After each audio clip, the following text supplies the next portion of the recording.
สบายดีทุกคนมาเดินมากินเฟอน้ำหวานเด้อน้ำหวานมากินเฟอโซ่ไหมนะกินเฟอกับกินมาพริกโซ่ทุกคนเฟอแต่ว่าเส้นใหญ่เหมือนว่าทุกคนแรกๆน้ำหวานลวกไว้แล้วก็หาโทรศัพท์บ่เห็นลืมมันไว้โทรศัพท์เส้นมันเลยอืดเส้นมันเลยคุยจนเต็มถ้วยมาเดินมากินน้ำกันเด้อห่างหายจากการถ่ายคลิปไปโดนทุกคนเนาะมากินกับกะปิเหมือนละสะเฟือตั้งคู่กับกะปิเนาะแล้วก็มีผักโหระพาแล้วก็มาพริกนี่แหละคือการกินซูมาพริกว้าวนะบาดมาให้มากินน้ำกันแล้วข้ามันลาย เต็มถ้วยแรกๆก็ไม่ได้ลายไปนั่นทุกคนบวกกับว่าน้องทายแล้วบ่ว่ามาถามสิโอ้ยเตยฝนยังตายอยู่ของเก่าจะว่าเต็มถ้วยประมาณ2 ชั่วโมงทุกคนเพื่อสิได้ทายหาโทรศัพท์บ่เห็นแล้วก็เอาลูกเอาหลานน้อยแน่หาโทรศัพท์บ่เห็นแน่บวกก็คือว่าน้ำหวานทายเลยแหละไปเบิ่งเคยเฟยยังอยู่วังเก่าอยู่นางว่าหาโทรศัพท์บ่เห็นนางบอก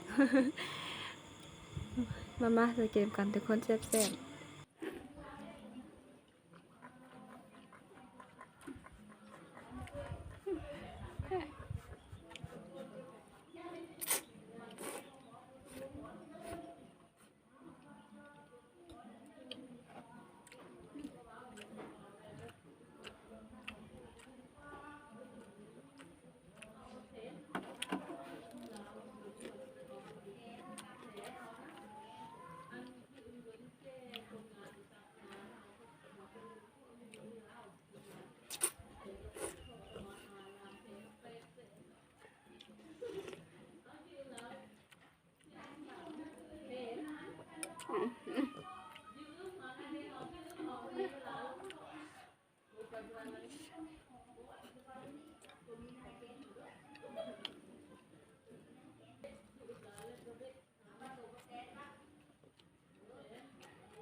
อิ่มแล้วทุกคนวันนี้นะน้ำหวานบอกเต็มถ้วยก็กินหมดเลย ขอโทษหลายๆเด้อทุกคนที่บัวได้ถ่ายคลิปให้เบิ่งแล้วก็ขอบใจที่ยังเป็นกำลังใจให้บัวกับน้องน้ำหวานเบิดได้ทุกคน ลาก่อนเด้อใบบัวสาวลาวสบายดี